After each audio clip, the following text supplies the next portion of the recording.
Alright, so this is my reaction to episode 2 of the Yuri horror anime, Roll Over and Die. Let us get started. Jean could have put that on anywhere else, but he puts it on her face so everybody can see it. Oh, he puts a little, like, extra paint on it. Dog, see how clear and crystal that water is? Maybe you just paint over it.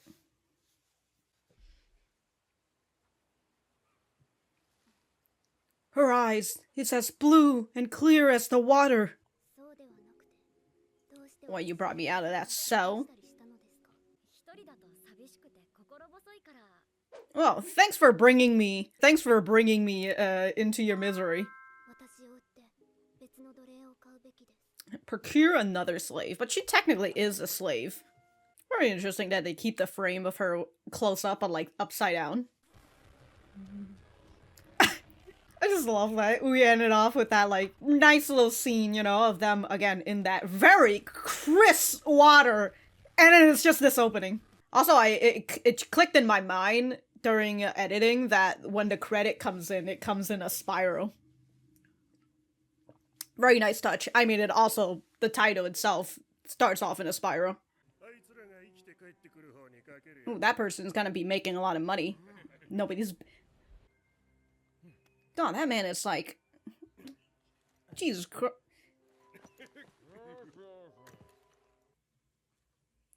What? They're just doing that.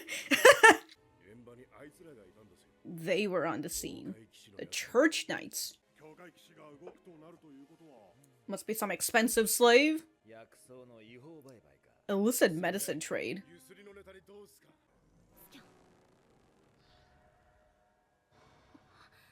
$512. They fucked us over. Wow, can't use scan and she's illiterate. I guess they probably wouldn't assume that she'd be able to use scan. D rank. Wow, just 12 above.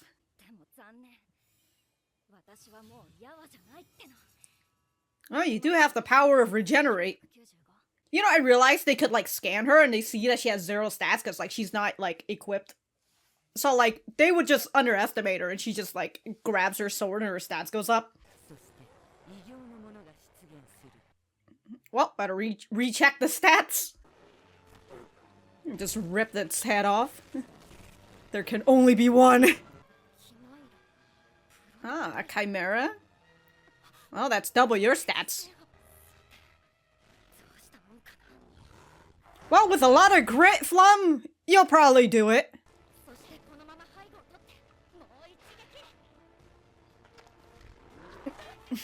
So can it, apparently. Oh, and it rotates?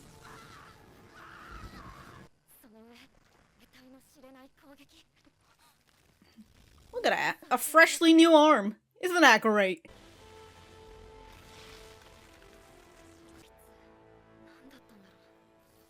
Wow, good on you, Flum. From the regular werewolf head? Oh? I was thinking. That was a little anticlimactic the way she just defeated it.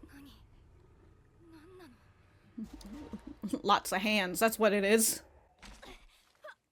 Oh!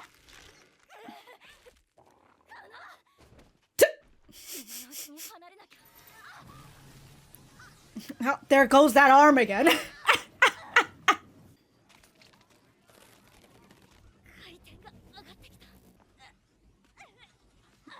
Wow, how sharp is that arm that she could just do it like that? Well, it was already spun off before, so... That kind of looked like it was slowly spinning into a werewolf arm. Oh, look at that! Just another arm! You know, some people think in Resident Evil 7 and 8 with Ethan Klein, how he constantly gets his hand abused. Just look at Flum, man. But... I gotta prove to yourself, huh? Yes, that too. Totally wasn't thinking about meal kit. Wow, she's thinking about the power of the Yuri Flum!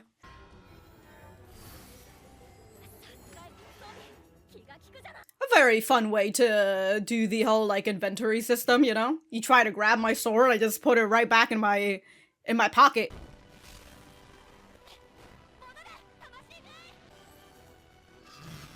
Ah, that's very fun. Again.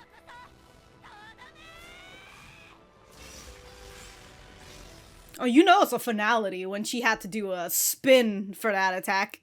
Sorry, my head, all I'm thinking about, it's the merry-go-round skill from, from fucking Digimon. Sorry, my head is having Digimon in my brain right now. She's just sitting here.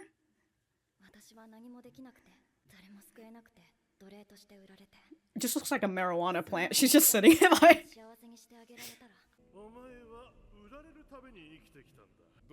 Is that the priest?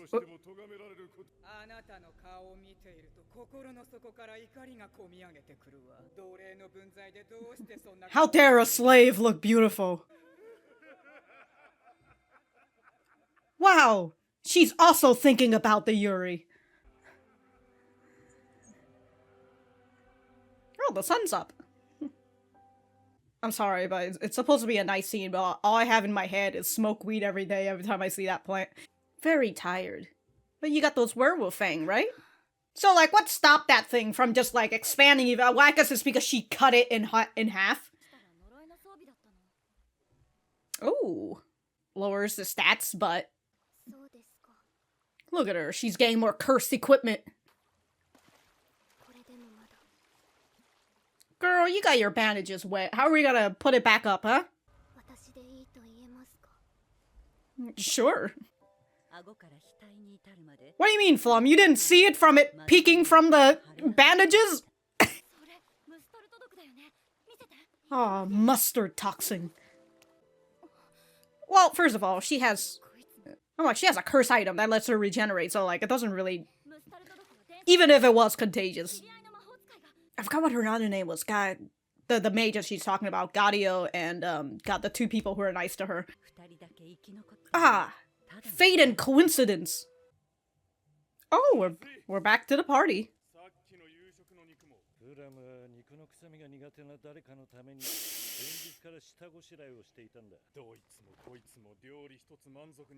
It's almost like having a good meal would be good for your... For our sages, take any taste bud.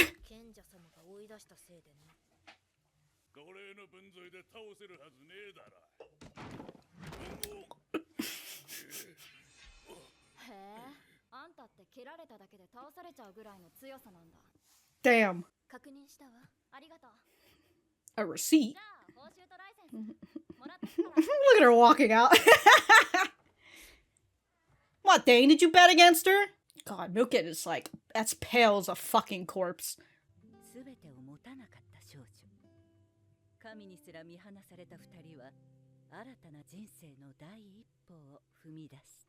Good for them. Good for them.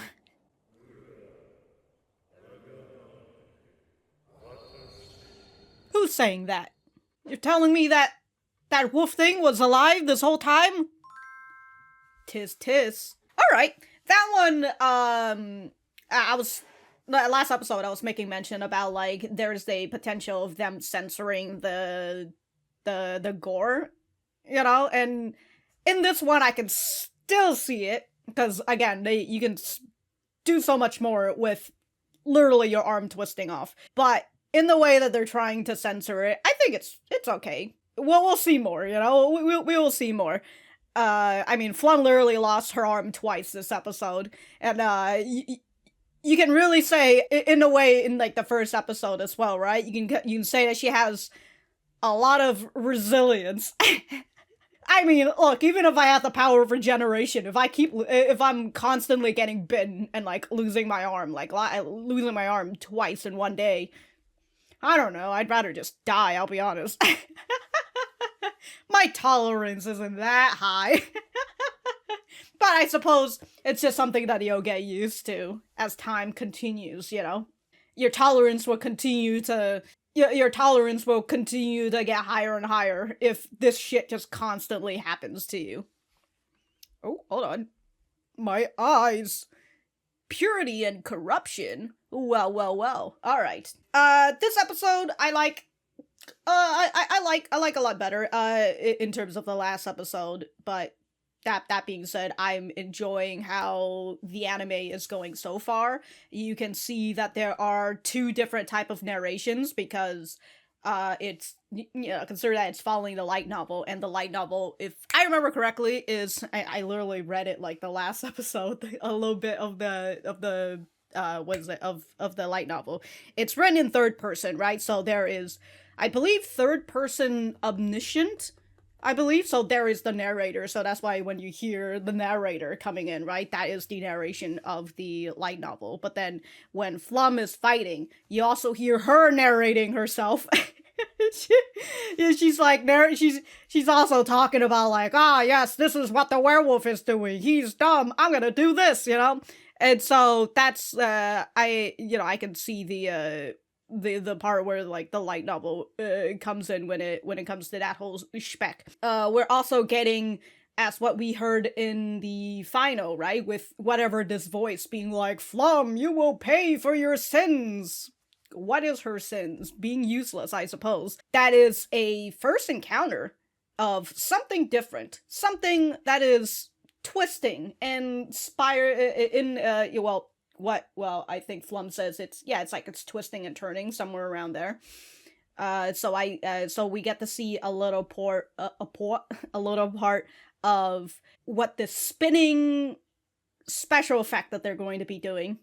The little spiral that they're doing and all that jazz, which, Jesus Christ, dude, like, anybody else who fights that thing, if they were to get it, and also it was supposed to be rank D, and at that moment it was technically rank D, because it was just 12 over 500, but then after it combined, it's like at 1800, and it's like, oh, well, you know, if you send in a D rank adventurer, he's probably gonna die if he fights, if he sees that special little werewolf that combined with another werewolf and then is now in a I guess in game terms or just in other terms it's a mutation, right? It's a mutant variant of the werewolf, but also it can it has voices of its own. And also when it combined with that other werewolf and, you know, it became its own little variant, the little twisted variant, I suppose that's why you can say. It just immediately goes for Flum. It's just like, I know where you are. Like, the other werewolves are just like, we're out of here, oh shit, this is no bueno, you know? They had no idea where Flum is, and then this twisted variant came in, it's just like, I know exactly where you are, Flum, get over here! I suppose its weakness was actually just being cut in half, because the first time, Flum didn't fully cut in half, which I was thinking when she did that, you know, she still left its butt cheeks attached, you know, slightly half attached or whatever, and I'm just like, probably should finish the job and just cut it in half. But the other thing I was talking about is that with, like, the twisted variant, it has this special ability of literally twisting everything when it hits you, when it attacks you, even like bites you, it hits you, whatever. It just immediately twists the area that you are getting attacked in. Like, you're fucked. you're a D adventurer and you go here, and you encounter this twisted variant, you are absolutely fucked if you are not Flum. You are going to lose a limb. Sorry, buddy. But I suppose there is a magic regeneration, perhaps, because if there's a curse, that doesn't really do it, but, you know, because Flum reverses the curse, she has regeneration, so, like, I would presume they also have regeneration that isn't, you know, a curse and whatnot. Is the mage's name, Galaxia? Is that what it is? God, I can't, did it start? I don't think, well, I mean, it's Gaudio, and damn, I totally forgot what her name is. I will say, it's a good thing that of all the places that Flum got hit by that twisted variant, it only hit her arm. Those were the only places that she got hit. Because, like, goddamn, imagine you get hit in your torso, and then your torso starts twisting. I mean, what is Flum supposed to do then? You know, cut herself in half? I mean, technically, she probably could. She probably could. Let's be honest, she probably could do that, and then she has to regenerate her entire lower half. Man. Flum goes from what in her mind, a useless nobody, to somebody who's willing to inflict pain upon herself, all for the power of Yuri.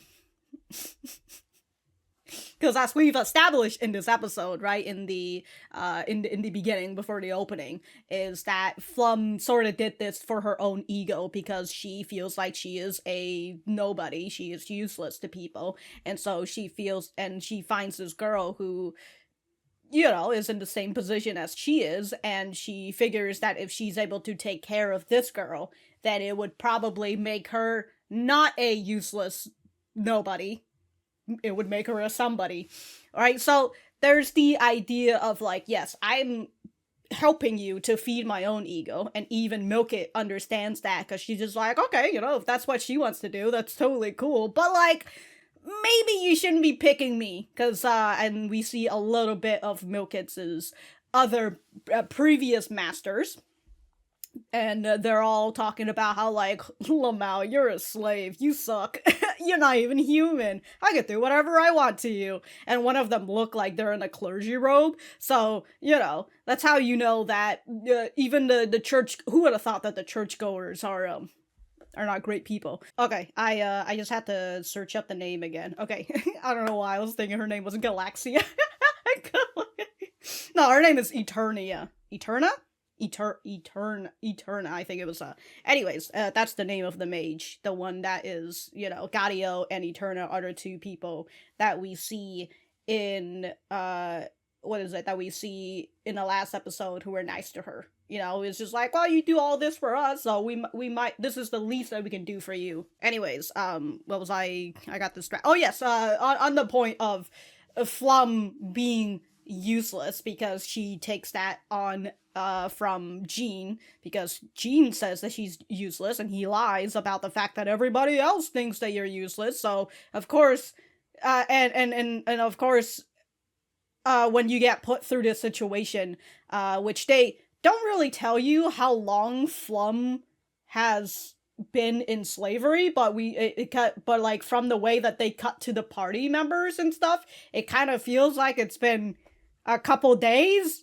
a couple weeks, who knows how long it's been, and, you know, like, how long had she been in the whole slavery trade, in the slavery business? Well, I can't say that, like, she's actually in the business, she's a part of, she was taken into the slavery trade. And, you know, the slaver is just like, you're useless, I can't even sell you, because your stats is blurry shit. And yeah, like, they don't really tell you how long it's been. So but that being said, not to say that, like, the length, I mean, a little bit, but not to say that the longevity, anyways, words, you know, the length of how long she's been in the slavery, she's been as a slave, and she technically is still being treated as a slave, but her being a part of the slave, and just her, towards the end, when she gets to eat from this, and she gets to eat and provided a place to stay from this dude who's just like, I'm just great to have, you know, somebody come in and give me some money, provide business, and she's crying over the fact that I can't believe that people are, you know, that there's somebody who's willing to treat me like a normal human being, you know, and she's crying about that, and like, understandably, through all the horrors that she had to go through, and all the fucking beatdown that she had to go through, and perhaps even maybe could have been the way that she felt during her travel with the party, but we still don't really, in terms of the party, we still don't know whether she had, well, I mean, she felt that, but then, you know, she learns that, damn, I literally just forgot her name, the hero. You know, when she finds out that the hero also feels like in a similar way, and, you know, they both connect and whatnot. That reminds me, Jean talked to her, the hero, about that, and he convinces her, because he's just like, well, you know, she just gotta slow down, she sucks, whatever, and then she reluctantly agrees with him. He only talked to the hero about that. I guess she is the hero, and I suppose she makes the decisions. So there's really no group vote in there.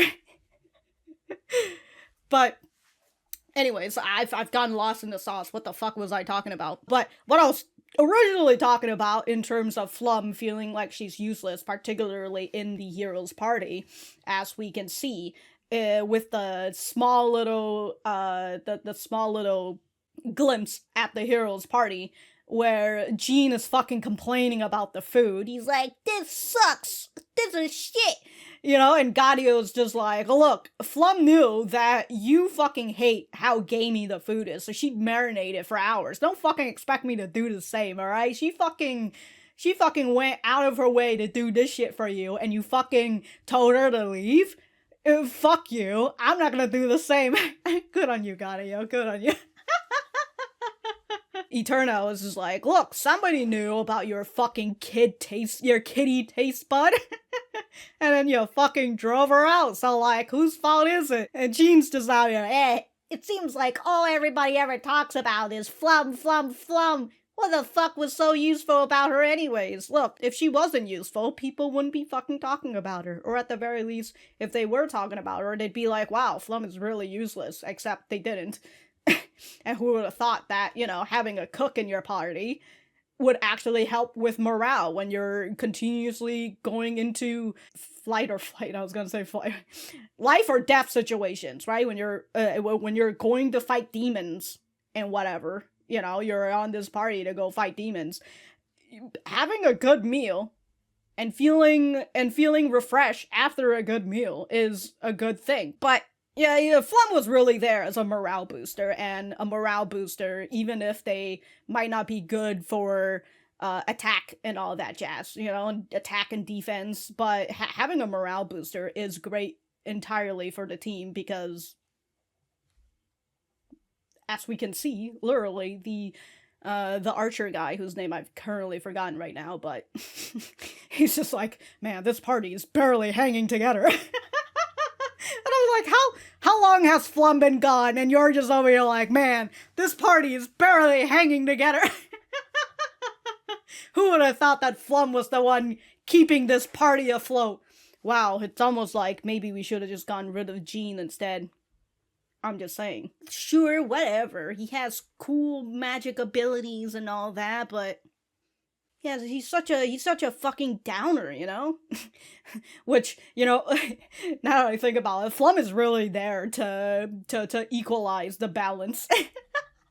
We have Gene, who just fucking bitches and whines, and then you have Flum, who at least keeps the morale, you know, helps keep the morale up, and now that you don't have that anymore, all you have is just a bitch and a whiner. Well, a bitch who whines, there you go, that's what I mean. Don't even get me started on the fucking hero, too, you know? She's depressed as all shit. And then there's a final point, I believe, which is with Dane.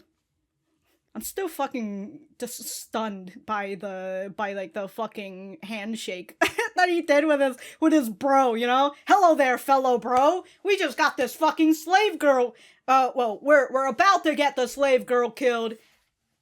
Great. Good job. Fist bump. Bro hug. Come here. Like, what the fuck, dude? That scene is so bewildering. But I suppose it's to show how unserious they are when it comes to death, huh? Anyways, they were making note about the slave master got killed, and Dane is just like, well, that happens every other fucking day, who would have thought? But the difference is that the church guards, or the church knights, are coming in to investigate, so he's like, oh, there must be some illicit medicinal stuff, or, as I was saying, there might be somebody who, actually, I don't know what they consider. I mean, they technically put Flum as one of the heroes in whatever, so technically they would know or not, but it could, but as Dane said, it could just be illicit medicinal stuff. And so he and then as the narrator says, you know, strength and money isn't the only way to get power. One thing that Dane has is connections. He has he knows a lot of people, and he's when he said when the narrator said he has connections, and I'm just like, ah, so he's Epstein. Anyways, when Flum came back, and she flexed on those dudes. She really did. She came in and she flexed, dude. What a baller. I was gonna do this, but I just did this. Anyways, what a baller. But Dane wasn't happy with that. Who would have thought? You would think that... Actually, no. Yeah, I wouldn't. You wouldn't think anything, because Dane and everybody else in this world has absolutely no respect for slaves. So the fact that he's just like, haha, I'm gonna send this non-human person, because slaves aren't human, I'm gonna send this non-human person to go get killed, and that's pretty much it, they have no life, they have no worth, so who really cares? This is just a nice little fun, and for them to come back, and then to also flex on them, Dane isn't very happy, it seems. How dare this slave girl, who is worth less than me, go in and prove me wrong, and also flex on my boys. Excuse me, I do bro fist with these boys. How dare you? So we will just have to see what's gonna happen with whatever Dane is doing and all that shit. Anyways, me over here like, sometimes I gotta slow down on what I need to talk about, because I'm a light novel reader, so like I just know what is going to happen, or at the very least, like, my memory of what is going to happen is just like, it comes back. Do I know specifically what's going to happen in the next episode? Probably not, but once I watch the next episode, it'll come back to me. But again, I know certain other plot that would be what that is to happen. Anyways, if I have anything else to say, I will write it in the description down below. And that's it. Goodbye!